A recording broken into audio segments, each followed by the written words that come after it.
Sir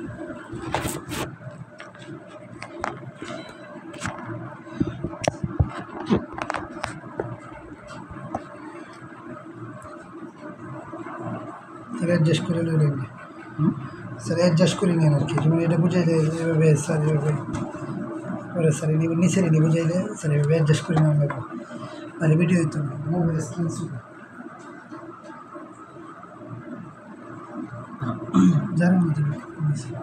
জারণ বিক্রিয়া যদি করতে হয় প্রথমে আমাদের লাস্ট লাইন লিখতে হবে, লাস্ট লাইন লেখা তুমি পারো, তাই না? তো লাস্ট লাইন লিখে লাস্ট লাইন লিখতে হলে লাস্ট লাইন থেকে পরবর্তী দুইটা লাইন আমরা লিখছি।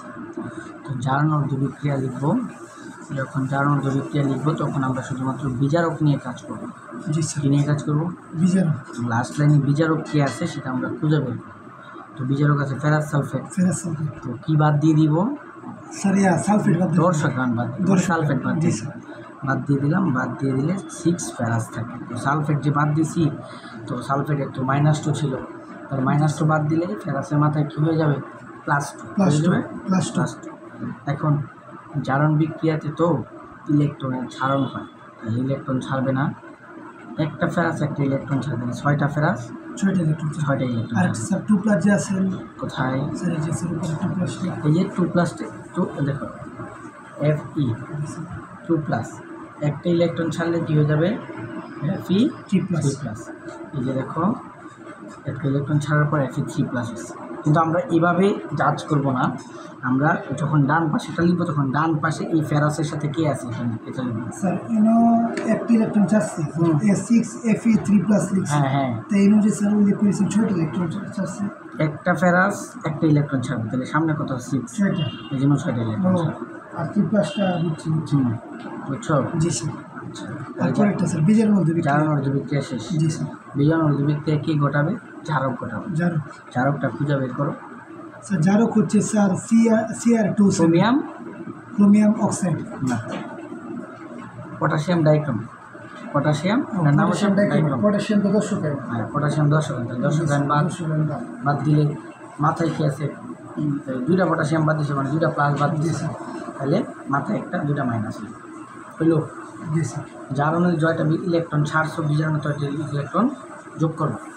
স্যার 2- পটাশিয়ামের মাথায় কতটা চার্জ? 2+, একটা চার্জ, তাহলে কয়টা পটাশিয়াম? 2+, 2টা পটাশিয়াম, এই জন্য 2টা মাইনাস। 2টা মাইনাস হচ্ছে কারণ হচ্ছে পটাশিয়াম একটা থাকলে মাথায় প্লাস। জি স্যার। তো পটাশিয়াম তিনি 2টা, এই জন্য 2টা প্লাস বাদ দিয়ে দিছ না? জি স্যার। তাহলে 2টা মাইনাস, 2টা প্লাস বাদ দিয়ে দিছে, মানে Cr2 গ্রহণ করছে। হ্যাঁ হ্যাঁ, বুঝতে পারলাম। আর স্যার এই পটাশিয়ামের কী হয়েছে? উপরে কি প্লাস? পটাশিয়ামের মাথায় প্লাস। জি স্যার। 2টা পটাশিয়াম থাকলে কত? 2টা প্লাস, তাহলে 2টা প্লাস বাদ দিয়ে দিচ্ছ না?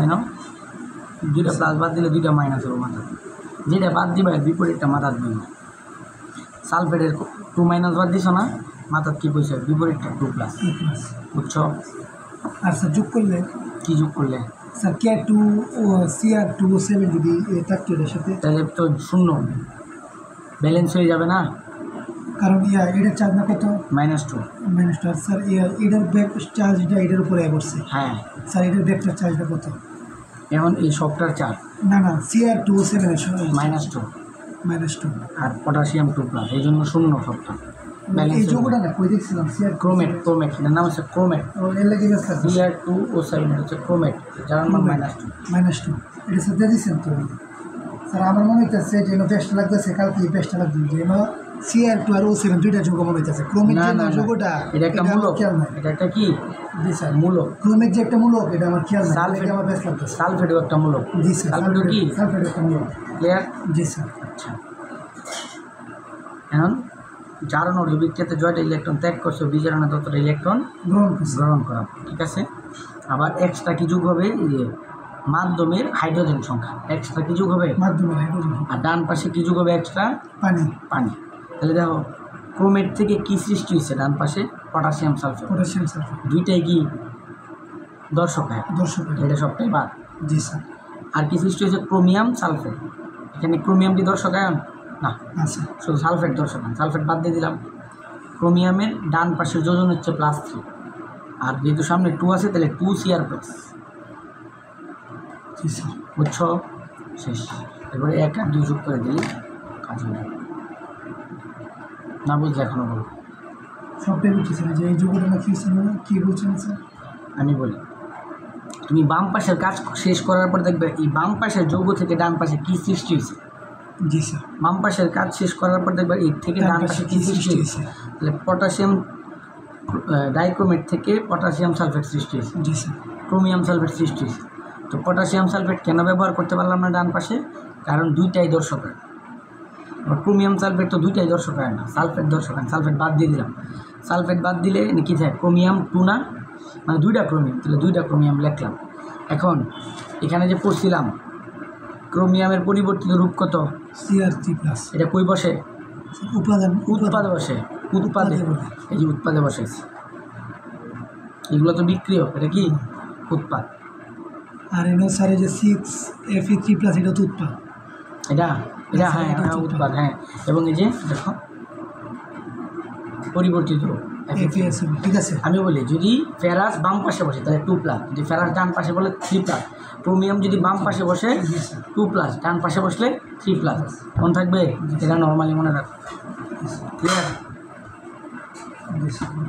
ক্লিয়ার? বাস তোমার একটা লোহার ম্যাথ শিখাই দিই। দেওয়া আসে না বড় কিছু দিলে সমস্যা হলো না।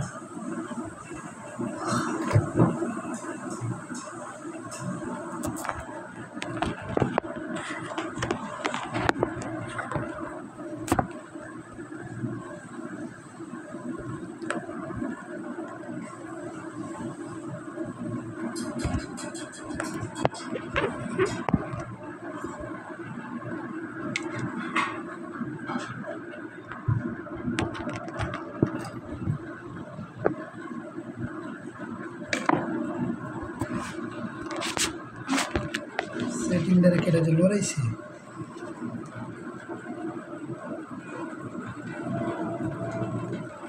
লাস্টের দিকে দেখা যাবে।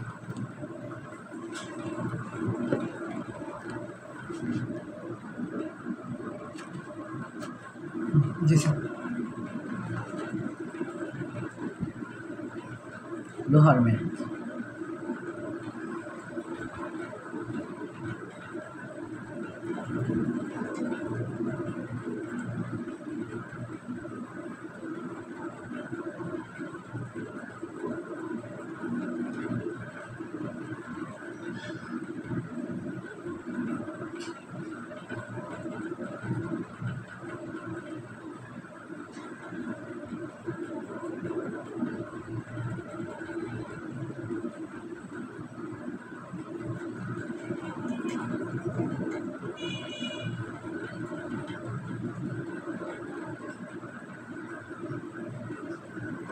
দেখো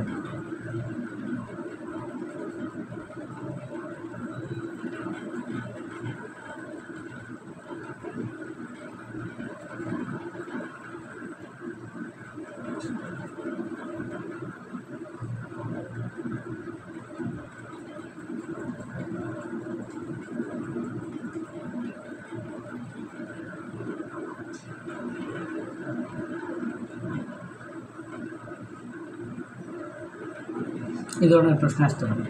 লোহার বিশুদ্ধ বর নির্ণয় করো, লোহার ভেজাল বর নির্ণয় করো, লোহার বিশুদ্ধতা নির্ণয় করো। তোমাকে কী বলছে? 0.5 মোলারিটি পটাশিয়াম পারম্যাঙ্গানেটের 200 মিলিলিটার দ্রবণ। এটা কি এস এর মান, এটা কি বি এর মান। কয় গ্রাম লোহা পাত্রের মধ্যে যোগ করছো? 10 গ্রাম। যে পাত্রে আগে থেকে কী আসে? সালফিউরিক অ্যাসিড আছে। কী আছে? Sulphuric acid. তাইলে লোহা মানে কি? Fe। লোহা মানে কি? Fe।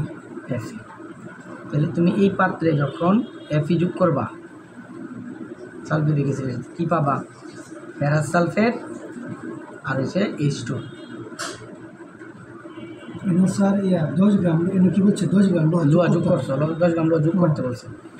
ঠিক আছে, তুমি ফেরাস যোগ করছো, তাহলে ফেরাস কি সালফিউরিক অ্যাসিড বিক্রিয়া করে কী তৈরি করবো? ফেরাস সালফেট এবং hydrogen gas.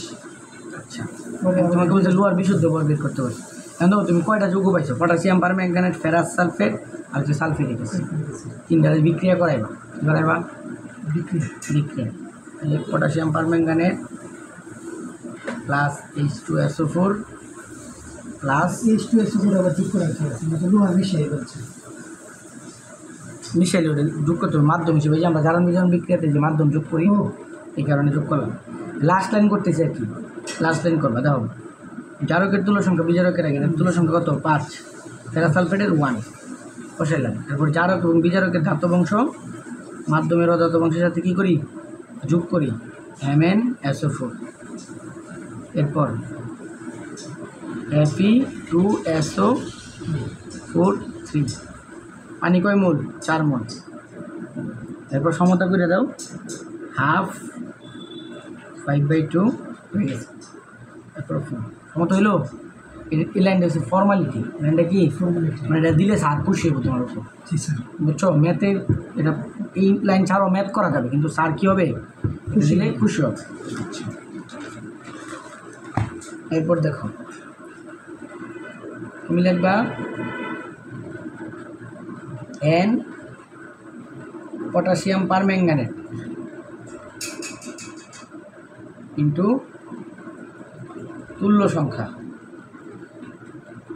Equal N ferrous sulphate into তুল্য সংখ্যা। বলো তো পটাশিয়াম পারম্যাঙ্গানেটের তুল্য সংখ্যা কত? পটাশিয়াম পারম্যাঙ্গানেটের তুল্য সংখ্যা হচ্ছে 5।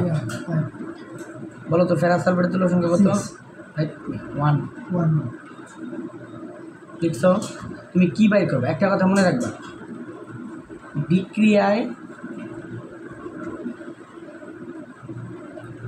বিক্রিয়ায় যত গ্রাম বড় অংশ, যত গ্রাম লোহা অংশগ্রহণ করে তত গ্রামই বিশুদ্ধ। বিক্রিয়ায় যত গ্রাম লোহা অংশগ্রহণ করে তত গ্রাম কি? বিশুদ্ধ। তত গ্রাম বিশুদ্ধ। ভেজাল জিনিস বিক্রিয়া করতে পারে না। ভেজাল জিনিস কী করতে পারে না? আচ্ছা, তাহলে আমরা কী বের করবো? লোহার বিশুদ্ধ বল। তাহলে আমরা এই বিক্রিয়া থেকে ফেরাসের যে বরটা পাবো এটা হচ্ছে লোহার বিশুদ্ধ বল। লোহার বিশুদ্ধতা। এই বিক্রিয়া থেকে বা এই অঙ্ক থেকে ফেরাসের যে বরটা পাবো সেটাই কি? ফেরাসের বিশুদ্ধ বল। তাহলে ফেরাসের কী বের করবো? M বের করবো, স্মল m। কী বের করবো? Small m। আচ্ছা দেখো তো পটাশিয়াম পারম্যাঙ্গানেটের কী কী দেওয়া আছে? ঘনমাত্রা দেওয়া আছে, আর কী দেওয়া আছে? আয়তন দেওয়া আছে। তাহলে N রে আমরা ভাঙতে পারি না। S potassium permanganate into B potassium permanganate into 5 equal আমরা ফেরাসের কী বাই করবো? বর বাই করবো। কী বাই করবো? ফেরাস সালফেটের বর বাই করবো না ফেরাসের? ফেরাসের। তাহলে ফেরাস সালফেট রাখার দরকার আছে? তাহলে small m ferrous divided by capital M ferrous into 1। আমরা স্মল m ফেরাসের মান বাই করবো। ফেরাসের আণবিক ভর কত? 55.85। আচ্ছা, পটাশিয়াম পারম্যাঙ্গানেটের ঘনমাত্রা কত দেওয়া আছে? 0.5। আয়তন কত দেওয়া আছে? 200 মিলিলিটার, 10⁻³ ইন্টু 5। ঠিক আছে, স্মল m এর মান বের করবো। ক্যাপিটাল M এর মান কত? 55.85 into 1। Small Fe equal 0.5 into 200 into 10⁻³ into 5 into 55.85। সুতরাং Fe ক্যালকুলেটার চাপো।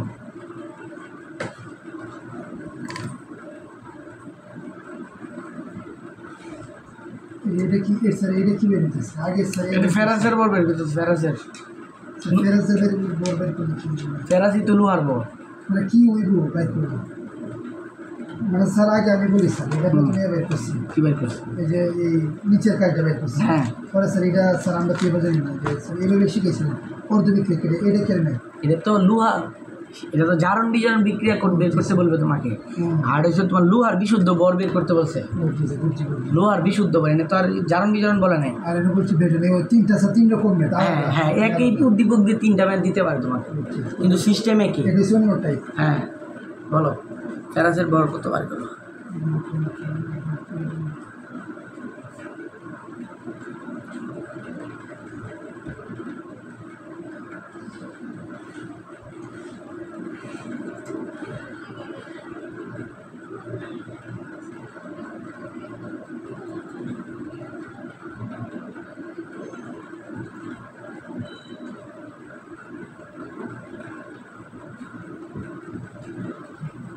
27.925 এই তো ঠিক আছে না 0.5 ইন্টু 200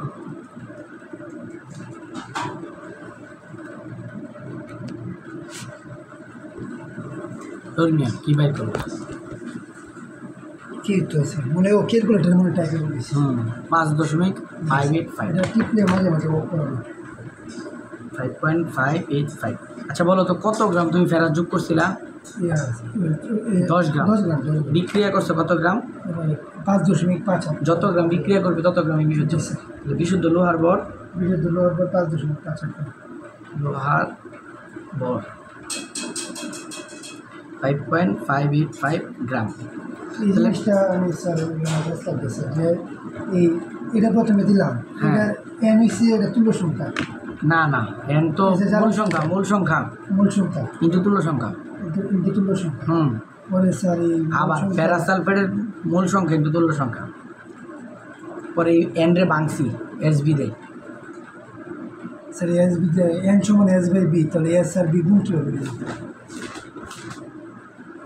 এস ইকুয়াল কি এন বাই বি না হ্যাঁ এন ইকুয়াল কি এস বি না ঠিক আছে আমি স্যার বুঝতেছি N equal to S by B মানছি এখন এনেও কেন এসবি বাংলাম না কারণ আমার ফেরাসের ভর দরকার গণমাত্রা তো দরকার নাই এই জন্য small M by capital M দেওয়া আছে ওইটাও তো একটা সূত্র আছে small M by capital M হ্যাঁ আর এগুলোর তো স্যার মান দেওয়া আছে হ্যাঁ এই দুইটার মান দেওয়া আছে এসবি দুইটার মান দেওয়া আছে এটা কি হবে 5 এটা তো এই তুল্য সংখ্যা মুখস্থ ফেরাসের ভর তাহলে বিশুদ্ধ লোহার ভর বাইর করলাম আর বেজালের ভর যদি বাইর করতে বলে কত থেকে বাদ দিবা মোট থেকে মোট কত 10 মোট 10 মাইনাস 5.58 মানে 4.515 গ্রাম আর যদি বিশুদ্ধতা বলে কি বলে বিশুদ্ধতা মানে কি বিশুদ্ধতা মানে হচ্ছে বিশুদ্ধ ভর ডিভাইডেড বাই মোট ভর ইন্টু 100 বিশুদ্ধ ভর কত 5.85585 মোট ভর কত 10 ইন্টু 100 জি স্যার তাহলে কত আসবে 10 5.585 ইন্টু 10 মানে 55.85%। কত পার্সেন্ট বিশুদ্ধ? 55.85%। তাহলে ভেজাল কত? 100 বাদ দিয়ে দিবা, ভেজালের পার্সেন্ট আর কি, ভেজালের পার্সেন্ট। অথবা ভেজালের পার্সেন্ট যদি তুমি ম্যাথ দিয়েও করতে চাও, ভেজালের ভর বাই মোট ভর ইন্টু 100 যদি বলে যে ভেজাল কত পার্সেন্ট, হ্যাঁ হ্যাঁ ধরো পার্সেন্ট ভেজাল ইকুয়াল ভেজালের ভর কত 4.158 ডিভাইডেড বাই মোট ভর ইন্টু 100, ঠিক আছে? যেটা বুঝছো, এই ম্যাথটাই বেশি আসে। পারবা? দিব একটা, আচ্ছা পারবা না? আচ্ছা গেল এটা। কেন সহ টাইট্রেশন, টাইট্রেশন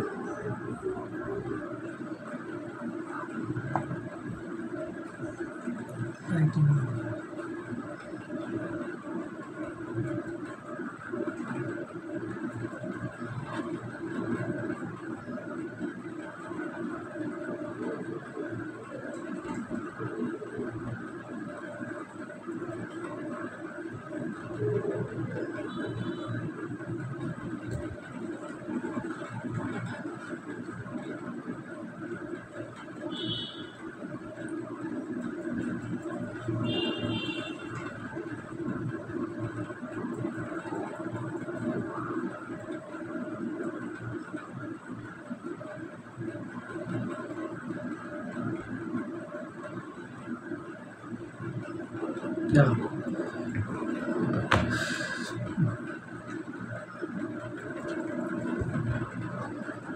টাইট্রেশন জিনিসটা কি? কোনো বিক্রিয়কের জানা গণমাত্রার সাহায্যে অজানা গণমাত্রা নির্ণয় করার প্রক্রিয়াকে টাইট্রেশন। জানা গণমাত্রার দ্রবণের সাহায্যে অজানা গণমাত্রা দ্রবণ নির্ণয় করার প্রক্রিয়াকে কি বলে? টাইট্রেশন বলে। অর্থাৎ উপযুক্ত নির্দেশকের উপস্থিতিতে কোনো বিক্রিয়কে জানা ঘনমাত্রা দ্রবণের সাহায্যে কোনো বিক্রিয়কের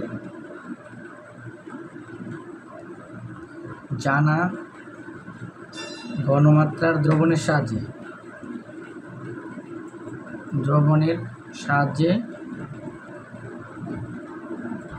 অজানা ঘনমাত্রা নির্ণয়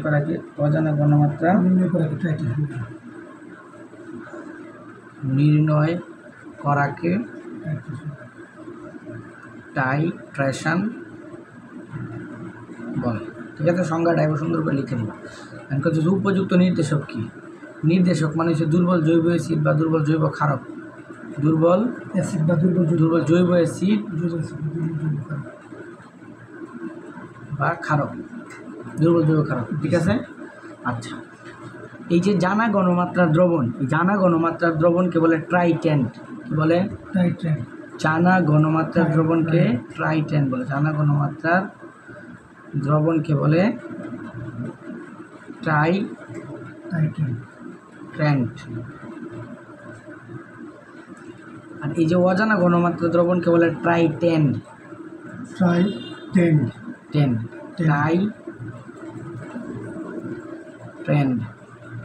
ক্লিয়ার? জি স্যার। আর বা আচ্ছা, মানে টাইট্রেশন 5 প্রকার। টাইট্রেশন কয় প্রকার? 5 প্রকার। 1 নম্বর হচ্ছে অ্যাসিড ক্ষারক টাইট্রেশন। 2 নম্বর হচ্ছে জারক বিজারক টাইট্রেশন। জারক। 2 নম্বর হচ্ছে তোমার জারক বিজারক টাইট্রেশন। 3 নম্বর হচ্ছে তোমার আয়োডিমিতি টাইট্রেশন। আয়োডিমিতি টাইট্রেশন।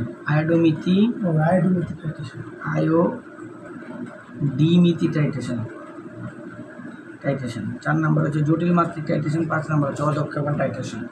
বাকি 2টা লাগবে না, 3টা লাগবে। ঠিক আছে স্যার। আয়োডিমিতি টাইট্রেশন 2টা। হ্যাঁ, প্রথমে দেখো আয়োডোমিতি আর আয়োডিমিতি।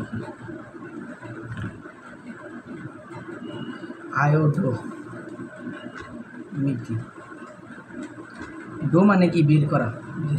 ডো মানে কি? বের করা। যে টাইট্রেশনে তোমার অন্য বিক্রিয়কের ঘনমাত্রার সাহায্যে আয়োডিনের ঘনমাত্রা নির্ণয় করা হয় তাকে আয়োডোমিতি টাইট্রেশন। যে টাইট্রেশনে অন্য বিক্রিয়কের ঘনমাত্রা ব্যবহার করে আয়োডিনের ঘনমাত্রা বের করা হয় তাকে আয়োডোমিতি টাইট্রেশন বলে। যে টাইট্রেশনে মানে বের করবা, কার বের করবা? আয়োডিনের। যে টাইট্রেশনে অন্য বিক্রিয়কের ঘনমাত্রা ব্যবহার করে আয়োডিনের ঘনমাত্রা বের করা হয় তাকে আয়োডোমিতি টাইট্রেশন বলে। আর আয়োডিমিতি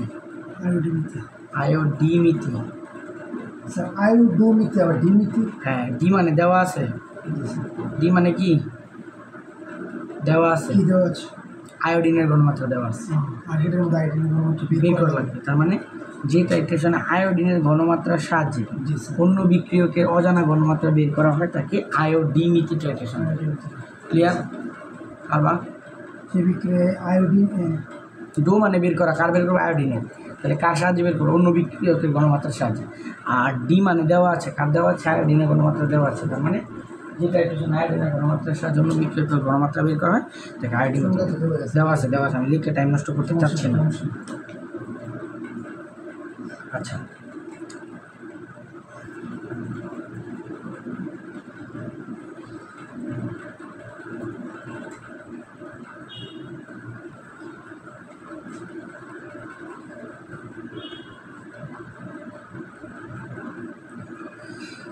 কালকে থেকে ঘুমাই না। কেন? ঘুমানোর সুযোগ পাইতেছি না। তুই পড়াশোনা করতেছ? নেট পরীক্ষা, কালকে রাত্রে ঘুমাইছি। কালকে ম্যাথ? কালকে সায়েন্সের পরীক্ষা কি ম্যাথ দিয়ে শুরু হইতেছে? না স্যার। জি স্যার, ম্যাথ দিই। ম্যাথের পরে ফিজিক্সের পরে আবার কেমিস্ট্রি, এরপরে ডেপাস, এরপরে জীববিজ্ঞান। শেষ। আইসিটি কেমন দিলা? আইসিটি ভালোই ছিল। তাই? জি স্যার। রিয়া কেন তো পানি নিয়ে এসেছো, ঠান্ডা পানি আছে।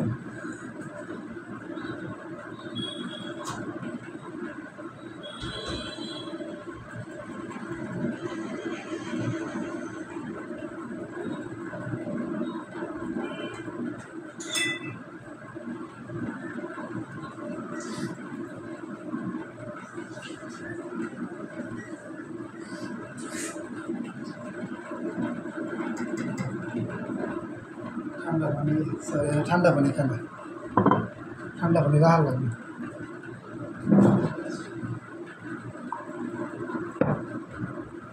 দেখো টাইট্রেশনের কী কী উপকরণ আছে বাংলায় মানে মুখে বলে দিয়ে না, সুন্দর করে লেখা আছে বুঝছো, বুঝে যায় দেখে। হ্যাঁ বলো তাড়াতাড়ি হবে। দেখো টাইট্রেশনের তিনটা রাসায়নিক পদার্থ হবে। ওইটা টাইট্রেশনের কয়টা রাসায়নিক পদার্থ হবে? তিনটা রাসায়নিক পদার্থ হবে, প্রমাণ দ্রবণ বা টাইটেন, অপ্রমাণ দ্রবণ বা ট্রাইডেন, আর হচ্ছে নির্দেশক।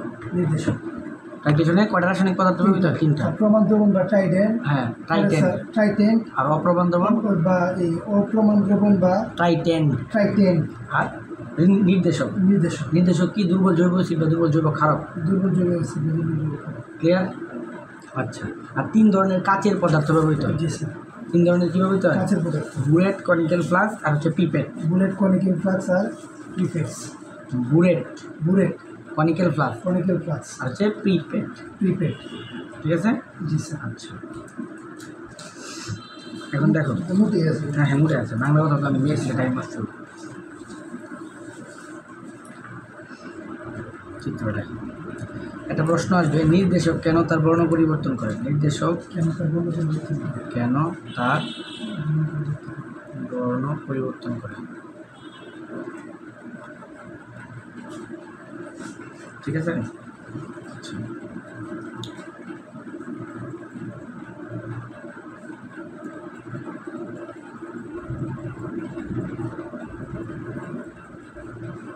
সিএম কয়টায় আসবে আজকে?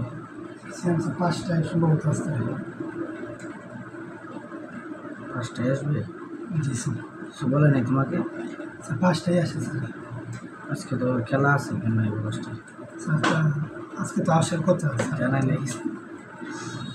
জানাইছেন আজকে স্যার, তো বলছেন না আজকেও আসতে পারে, কালকেও। এরকম বলছে? স্যার সিলেবাস শেষ স্যার, পরীক্ষার ম্যাথের সিলেবাস শেষ, এমন টেনশন নেই। কালকে শেষ হয়েছে, একটু বাকি আছে, এমনি শেষ হয়ে গেছে।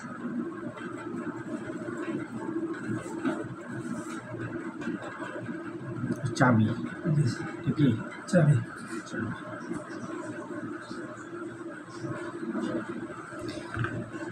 এটা হচ্ছে বুলেট, এটা হচ্ছে কনিক্যাল ফ্লাস্ক।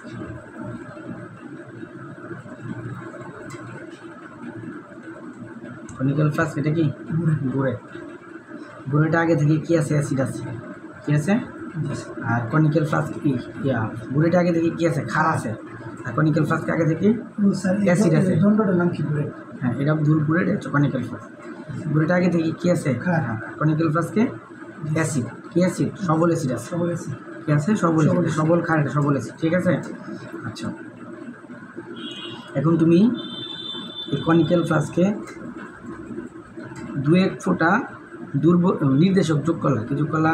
নির্দেশক। 2-1 ফোঁটা নির্দেশক যোগ করলা। নির্দেশকটা কি হইতে পারে? দুর্বল জৈব অ্যাসিড বা দুর্বল জৈব ক্ষারক। যদি কনিক্যাল ফ্লাস্কে অ্যাসিড থাকে তাহলে নির্দেশক হবে দুর্বল জৈব অ্যাসিড, আর যদি কনিক্যাল ফ্লাস্কে ক্ষার থাকে তাহলে নির্দেশক কী হবে? দুর্বল জৈব ক্ষারক। ক্লিয়ার? আচ্ছা এই কনিক্যাল ফ্লাস্কে নির্দেশকটা অআয়নিত অবস্থায় আছে। কীভাবে আছে?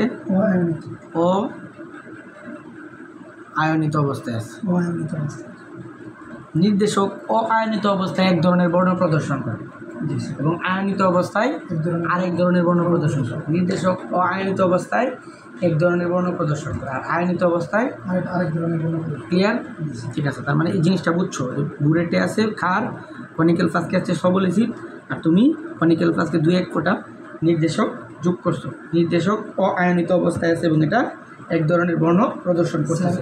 নির্দেশক কি যোগ করছে? ক্ষার যোগ করছে না, নির্দেশক যদি অ্যাসিড থাকে কনিক্যাল ফ্লাস্কে তাহলে নির্দেশকটা হবে দুর্বল জৈব অ্যাসিড, আর যদি কনিক্যাল ফ্লাস্কে ক্ষার থাকে, এখানে অ্যাসিড থাকে, তাহলে নির্দেশকটা হবে জৈব ক্ষারক। কনিক্যাল ফ্লাস্কে যেটা থাকবে এটাই হবে নির্দেশক, এই ধর্মী নির্দেশক হবে।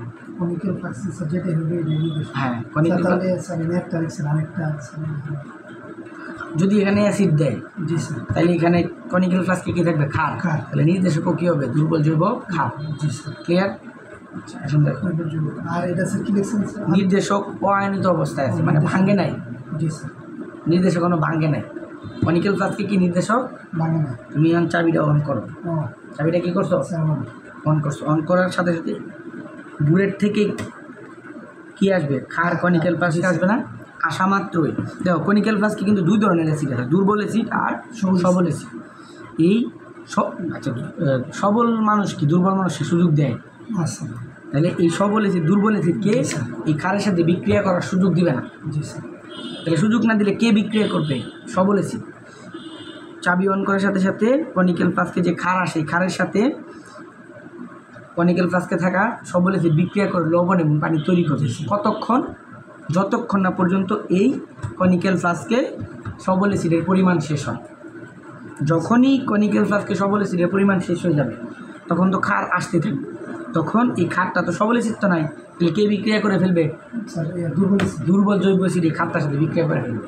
আচ্ছা দেখো, দুর্বল মানে নির্দেশক যখন বিক্রিয়া করে না তখন তার এক ধরনের কালার আসেন না, আর যখন ক্ষারের সাথে বিক্রিয়া করে ফেলবে মানে ভেঙে গেল না, তখন সে আরেক ধরনের কালার প্রদর্শন করবে। আর এই কালার চেঞ্জ দেখেই আমরা বুঝতে পারি ট্রাইটেশন শেষ হয়েছে। স্যার নির্দেশক দুর্বল জৈব অ্যাসিড দুর্বল জৈব অ্যাসিড নির্দেশক, আর সবল জৈব অ্যাসিড তো নির্দেশক না। সবল জৈব অ্যাসিড তো নর্মাল অ্যাসিড। জিনিসটা বোঝো। টাইট্রেশন মানে কি? টাইট্রেশন মানে হচ্ছে তোমার অ্যাসিডের সাথে ক্ষারের বিক্রিয়া। আর নির্দেশক কী করে? নির্দেশক নির্দেশ করে যে মানে বিক্রিয়া শেষ। নির্দেশক কী নির্দেশ করে? বিক্রিয়া শেষ। বিক্রিয়া শেষ। টাইট্রেশন বিক্রিয়া শেষ। কীভাবে নির্দেশ করে? এই যেভাবে দেখো, এই যে আমরা বললাম না নির্দেশক কেন তার বর্ণ পরিবর্তন করে, এই যে এই কারণে করে। কীভাবে বলবা তুমি? যে বুলেটে ক্ষার এবং কনিক্যাল ফ্লাস্কে সবল অ্যাসিড নেই, নেওয়ার পর কনিক্যাল ফ্লাস্কে 2-1 ফোঁটা নির্দেশক তথা দুর্বল জৈব অ্যাসিড যোগ করি। এখানে দুর্বল জৈব অ্যাসিড অআয়নিত অবস্থায় আছে, আর অআয়নিত অবস্থায় নির্দেশক এক ধরনের বর্ণ প্রদর্শন করে। ক্লিয়ার? এরপর বলবা যে কনিক্যাল ফ্লাস্ক বুলেটের চাবি অন করার সাথে সাথে বুলেট থেকে ক্ষার কনিক্যাল ফ্লাস্কে আসে এবং আসা মাত্রই তা কনিক্যাল ফ্লাস্কে থাকা সবল অ্যাসিডের সাথে বিক্রিয়া করে লবণ এবং পানি তৈরি করতে থাকে ততক্ষণ পর্যন্ত যতক্ষণ না কনিক্যাল ফ্লাস্কে সবল অ্যাসিডের পরিমাণ শেষ হয়। যখনই কনিক্যাল ফ্লাস্কে সবল অ্যাসিডের পরিমাণ শেষ হয় তখন ক্ষার নির্দেশকের সাথে বিক্রিয়া করে ফেলে এবং নির্দেশক তার বর্ণ পরিবর্তন করে এবং এভাবেই টাইট্রেশন প্রক্রিয়া শেষ হয়। এবং যে বিন্দুতে এসে নির্দেশক তার বর্ণ পরিবর্তন করে ওই বিন্দুটাকে বলে প্রশমন বিন্দু। স্যার এই যে প্রক্রিয়াটা ঘটলো, বাংলা লেখাটা কি আছে? আছে সব সুন্দর করে দেওয়া আছে। দেখো তুমি স্যার যে প্রক্রিয়াটা, হ্যাঁ আমি যেটা বলছি এটাই লেখা আছে, তুমি তোমার লিখে দিতাম। তুমি একবার পড়ো, তুমি একবার পড়ে দাও, আমি এই কথাটি বড় আছে। এই যে এটা হ্যাঁ নির্দেশক হলো দুর্বল জৈব অ্যাসিড। নির্দেশক হলো দুর্বল জৈব অ্যাসিড এইচ। এইচ নির্দেশ ইয়া দিছে, সংকেত দিছে আর কি, এইচ প্লাস আয়ন। এইচ হচ্ছে ধাতব অংশ, আয়ন হচ্ছে অধাতব অংশ, মানে নির্দেশকটা এইচ আয়ন দ্বারা প্রকাশ করছে। এইচ আয়ন দুর্বল জৈব কারক স্যার। এইচ দুর্বল জৈব কারক হচ্ছে স্যার, এটা হচ্ছে স্যার INOH। হ্যাঁ আয়ন স্যার। স্যার ধরি কনিক্যাল ফ্লাস্কে একটি সবল অ্যাসিড এবং যেমন বুলেট একটি দুর্বল কারক রাখা হয়েছে, দুর্বল কারক রাখা হয়েছে, কিন্তু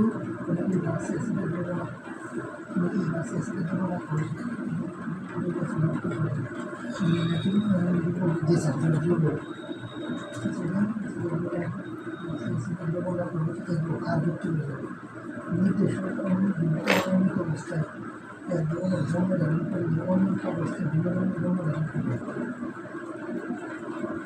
স্যার এটা বুঝছি না। নির্দেশক ও আয়নিত অবস্থায় এক ধরনের বর্ণ ধারণ করলে আয়নিত অবস্থায় বিভিন্ন ধরনের বর্ণ ধারণ করে। মানে তুমি ধরো তুমি এখন তোমার হাতটা কি ভাঙা, না স্যার তুমি কি সবল মানুষ না, সবল মানুষ। তোমার পাও একটা ভাঙিয়ে দিলাম, তো তুমি দুর্বল মানুষ না, দুর্বল তুমি সবল অবস্থায় শক্তিশালী, দুর্বল ভাঙ্গা অবস্থায় কি শক্তিশালী? না স্যার সবল অবস্থায় এক ধরনের মানে আয়নিত অবস্থায় এক ধরনের বর্ণ প্রদর্শন করে, আর অআয়নিত অবস্থায় আরেক ধরনের বর্ণ, মানে হচ্ছে ধরো যখন এইচ আয়ন আছে, দেখো জিনিসটা বলো, যখন এইচ আয়ন আকারে আছে তখন ধরো লাল বর্ণ ধারণ করছে, লাল বর্ণ। যখন ভাঙবে তখন কী হবে, H plus plus ion minus হয়ে যাবে, ও। এই অবস্থায় আরেক ধরনের বর্ণ প্রদর্শন করে, এটাই বুঝছো জি স্যার বুঝছো? স্যার আয়নিত অবস্থায় এক ধরনের বর্ণ প্রদর্শন হ্যাঁ। করবে আর অয়ানিত অবস্থায় আরেক ধরনের বর্ণ প্রদর্শন করে।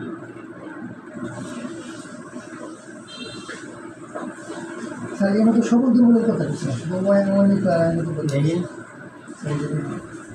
অয়ানিত আর আয়নিত বলতে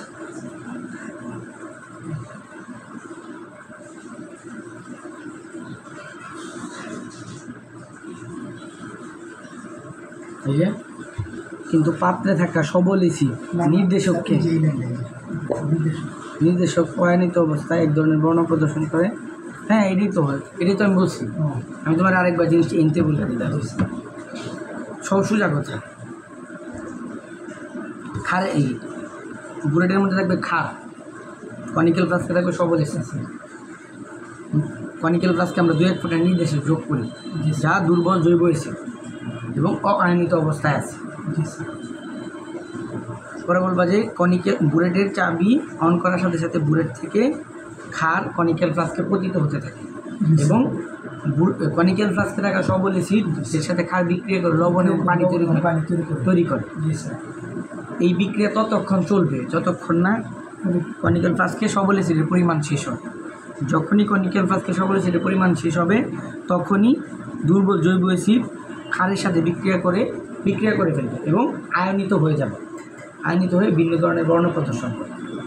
ও আর স্যার সবল এসিড থাকলে আয়নিত হতো না হয়তো নয়তো সবল এসিড জীবন হয়তো সুযোগই দিত না। আর স্যার সবল এসিড বর্ণ প্রদর্শন করতো না না জি স্যার বুঝছি স্যার এদিক তো মেন ওটা তিনটা বুঝছি হ্যালো আসসালামু আলাইকুম, হ্যালো আসসালামু আলাইকুম, হ্যালো আসসালামু আলাইকুম, হ্যালো হ্যালো আসসালামু আলাইকুম।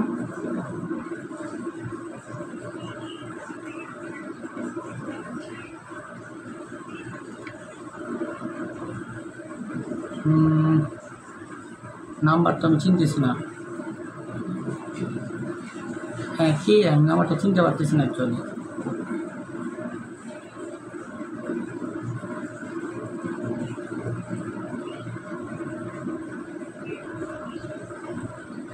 আচ্ছা আমি একটু পরে আপনাকে দেখে কল দিতেছি, বলো বুঝছো জিনিসটা? আচ্ছা তাহলে টাইট্রেশন পারবা? জি স্যার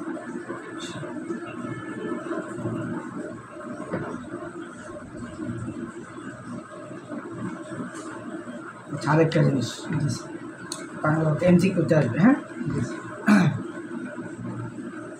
অম্লের ক্ষারকতা, জি স্যার অম্লের কি থাকে? খারাপ ক্ষারকত্ব থাকে বা ক্ষারকতা থাকে। অম্লের কি থাকে? ক্ষারকত্ব। দেখো একটা অ্যাসিড 1 মোল অ্যাসিড 1 মোল ক্ষারকে প্রশমিত করতে পারে। দেখো এটা অ্যাসিড না, এটা হাইড্রোজেন কয়টা? একটা। এটা একটা ক্ষার না, নোজ কয়টা? একটা। তাহলে 1 মোল অ্যাসিড 1 মোল ক্ষার বিক্রিয়া করে কি হয়? Sodium chloride H2। তার মানে 1 মোল অ্যাসিড 1 মোল ক্ষারের সাথে বিক্রিয়া করে লবণ এবং পানি তৈরি করে। দেখো তো তাইলে এখানে কি আলাদাভাবে এইচ আছে, OH আছে আলাদাভাবে? না। অর্থাৎ 1 মোল অ্যাসিড যদি 1 মোল ক্ষারকে প্রশমিত করতে পারে তাহলে তাকে ক্ষারকতা বলে। দেখো সোজা কথা, এক অ্যাসিডের কি থাকে? ক্ষারকত্ব থাকে। অ্যাসিডের কি থাকে? একটা এইচ থাকলে ক্ষারকত্ব কত? 1। একটা এইচ থাকলে ক্ষারকত্ব কত? 1। দুইটা এইচ থাকলে ক্ষারকত্ব 2। তিনটা এইচ থাকলে ক্ষারকত্ব 3। ক্লিয়ার? ক্লিয়ার? আচ্ছা, আর ক্ষারের কি থাকে? অম্লত্ব। ক্ষারের কি থাকে? অম্লত্ব। অর্থাৎ একটা ক্ষার, স্যার ক্ষারকের অম্লত্ব থাকে? না না, উল্টা উল্টা, অম্লের ক্ষারক কত থাকে, কারণ কি? কারণ সে যে OH-কে প্রশমিত করে। আবার ক্ষারের কি থাকে? অম্লত্ব, কারণ সে যে H-কে প্রশমিত করে। মানে স্যার মানে বিক্রিয়া করলে স্যার এমন হ্যাঁ উল্টা আর কি। তাহলে ক্ষারের অম্লের ক্ষারকত্ব আর ক্ষারের অম্লত্ব, তাহলে দেখো একটা OH থাকলে অম্লত্ব কত? 1। দুইটা OH থাকলে অম্লত্ব কত? 2। তিনটা OH থাকে অম্লত্ব 3। তোমাকে যদি আমি বলি যে এক ক্ষারকীয় অ্যাসিড কি, দ্বিক্ষারকীয় অ্যাসিড কি?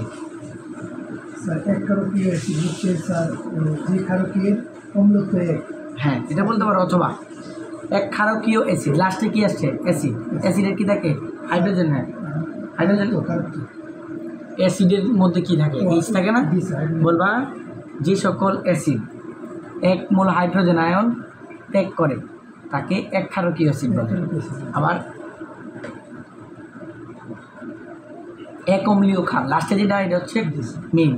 এক অম্লীয় ক্ষার, যে ক্ষারক 1 মোল OH আয়ন প্রশমিত করে তাকে কি বলবা? ঠিক আছে, সুন্দর করে লেখা আছে। ক্লিয়ার?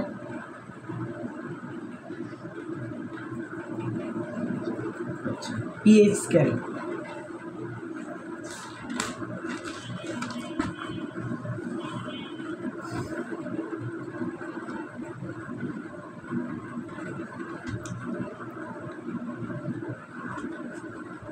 তুমি কোচিংয়ে অধ্যায় পাও নাই?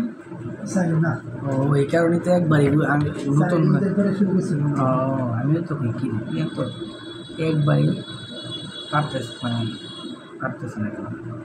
এটা একবার নতুন আমাদের বুঝছি। এটা এরপরে যেটা শুরু করবে শুরুতে এটা নতুন যোগু তার পারতে না, মানে মানে ইয়ে লাগবে আরো আনকমন লাগবে।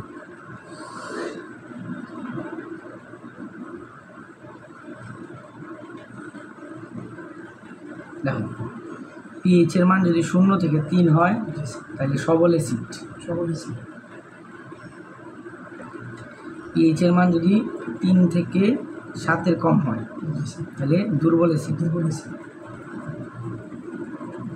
pH এর মান যদি 7 এর চেয়ে বড়, 10 এর চেয়ে ছোট হয় দুর্বল ক্ষারক। pH এর মান যদি 10 এর চেয়ে বড়, 14 এর চেয়ে ছোট হয় সবল ক্ষারক। ক্লিয়ার? যদি 7 হয় নিরপেক্ষ। বুঝছো ব্যাপারটা? আচ্ছা,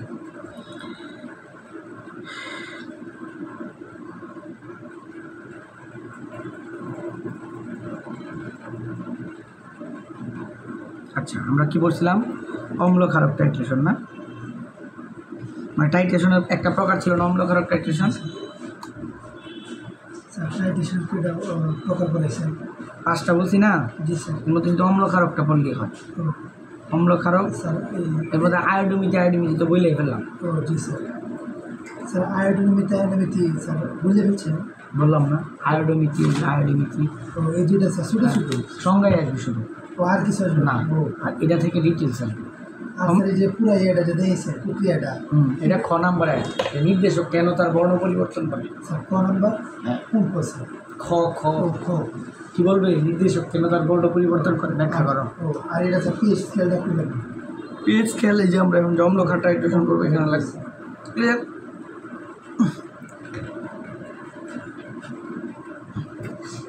অম্ল ক্ষারক টাইট্রেশন, যে টাইট্রেশনে অ্যাসিড এবং ক্ষার বিক্রিয়া করে লবণ এবং পানি উৎপন্ন করে তাকে অম্ল ক্ষারক টাইট্রেশন বলে। কি বললাম স্যার? যে টাইট্রেশনে অ্যাসিড এবং ক্ষার বিক্রিয়া করে লবণ এবং পানি উৎপন্ন করে তাকে অম্ল ক্ষারক টাইট্রেশন বলে। ক্লিয়ার? এই অম্ল ক্ষারক টাইট্রেশন আবার 4 প্রকার। কয় প্রকার? সবল অ্যাসিড সবল ক্ষারক টাইট্রেশন, সবল অ্যাসিড সবল ক্ষারক টাইট্রেশন, ক্ষারক টাইট্রেশন। সবল অ্যাসিড সবল ক্ষারক টাইট্রেশনে মিশ্রণের প্রকৃতি। দেখো একটা পাত্রে তুমি সবল অ্যাসিড দিলা, সবল ক্ষারক দিলা, তাহলে অবশিষ্ট কী থাকবে? কিছুই না। তাহলে কিছুই না থাকলে প্রকৃতি কেমন? নিরপেক্ষ। কেমন? নিরপেক্ষ। নিরপেক্ষ কখন হয়? পিএইচ এর মান যখন, তাহলে পিএইচ এর মান কত? 7। এই যে পিএইচ 7 হলো কত? নিরপেক্ষ। ক্লিয়ার? আচ্ছা, পিএইচ 7 মানে এটা হচ্ছে প্রশমন বিন্দু। এটা কি প্রশমন বিন্দু? মানে এই যখন পিএইচ এর মান 7 হবে তখন টাইট্রেশন শেষ। প্রশমন বিন্দু মানে কি? যে বিন্দুতে টাইট্রেশন শেষ হয়ে যায় তাকে প্রশমন বিন্দু বলে। তাহলে পিএইচ যদি 7-এ শেষ হয় তাহলে প্রশমন বিন্দু কত? 7। ক্লিয়ার? এরপর আসুন 2 নাম্বার, সবল অ্যাসিড দুর্বল ক্ষারক টাইট্রেশন। সবল অ্যাসিড দুর্বল ক্ষারক টাইট্রেশন। সবল অ্যাসিড দুর্বল ক্ষারক টাইট্রেশন। বলো, একটা পাত্রের মধ্যে একটা সবল অ্যাসিড রাখছো এবং দুর্বল অ্যাসিড রাখছো, কেটা থাকবে শেষ পর্যন্ত? সবল অ্যাসিড। তাহলে মিশ্রণের প্রকৃতি কি? সবল। মানে অম্লীয় না ক্ষারীয়? অম্লীয়। তাহলে মিশ্রণের প্রকৃতি কি? প্রকৃতি অম্লীয়। আচ্ছা, মিশ্রণের মানে পিএইচ যদি অম্লীয় হয়, মানে অম্লীয় পিএইচ এর মান কত? 7-এর চেয়ে বড় না 7-এর চেয়ে ছোট? 7-এর চেয়ে বড়। 7-এর চেয়ে ছোট। পিএইচ এর মান যখন 7-এর চেয়ে ছোট তখন মিশ্রণের প্রকৃতি অম্লীয়। তাহলে প্রশমন বিন্দু কত? 7-এর চেয়ে ছোট। 7-এর চেয়ে ছোট কিন্তু দুর্বল ছিল কিন্তু অম্লীয় তো। আমি তো সবল দুর্বলের প্রশ্ন আনতেছি না। অম্লীয় নাকি ক্ষারীয়? অম্লীয়। ক্লিয়ার? আচ্ছা, এরপর আস 3 নাম্বার, দুর্বল অ্যাসিড সবল ক্ষারক টাইট্রেশন। দুর্বল অ্যাসিড সবল ক্ষারক টাইট্রেশন। দুর্বল অ্যাসিড সবল ক্ষারক টাইট্রেশন। এই ক্ষেত্রে বলো কে বিজয়ী হবে? মিশ্রণের প্রকৃতি কী হবে? স্যার, দুর্বল অ্যাসিড সবল ক্ষারক টাইট্রেশন মিশ্রণের প্রকৃতি হবে দুর্বল অ্যাসিড সবল ক্ষারক টাইট্রেশন মিশ্রণের প্রকৃতি ক্ষারীয় হবে। ক্ষারীয়। পিএইচ কত হবে? পিএইচ 7-এর বেশি। 7-এর চেয়ে বেশি। সাবাস। পিএইচ হবে 7-এর চেয়ে বেশি। ক্লিয়ার? জি স্যার। আচ্ছা, 4 নাম্বার, দুর্বল অ্যাসিড দুর্বল ক্ষারক টাইট্রেশন। দুর্বল অ্যাসিড দুর্বল ক্ষারক টাইট্রেশন। দুর্বল ক্ষারক টাইট্রেশন। এক্ষেত্রে মিশ্রণের প্রকৃতি অনির্ণয়। মিশ্রণের প্রকৃতি নির্ণয় করা যায় না। কেন? কারণ বিক্রিয়াই হয় না। মিশ্রণের প্রকৃতি কি? অনির্ণয়। পিএইচ অনির্ণয়। তবে যদি নির্ণয় করা যায় তাহলে 3 থেকে 10-এর ভিতরে হবে। পিএইচ নর্মালি অনির্ণয়, কিন্তু যদি নির্ণয় করা যায় তাহলে পিএইচ কত হবে? 3 থেকে 10-এর। ক্লিয়ার? এই 4টা দিয়ে 4টা চিত্র আছে, এই 4টা চিত্র পারলেই এই অধ্যায় শেষ। চিত্র দিয়ে বুঝতে না আজকে বুঝবা নাকি আরেকদিন বুঝবা? বুঝে যায় স্যার। আজকে বুঝবা? টেস্ট পেপার আছে? স্যার আছে, মানে ফার্স্ট কি করে ফিস হয় তুমি?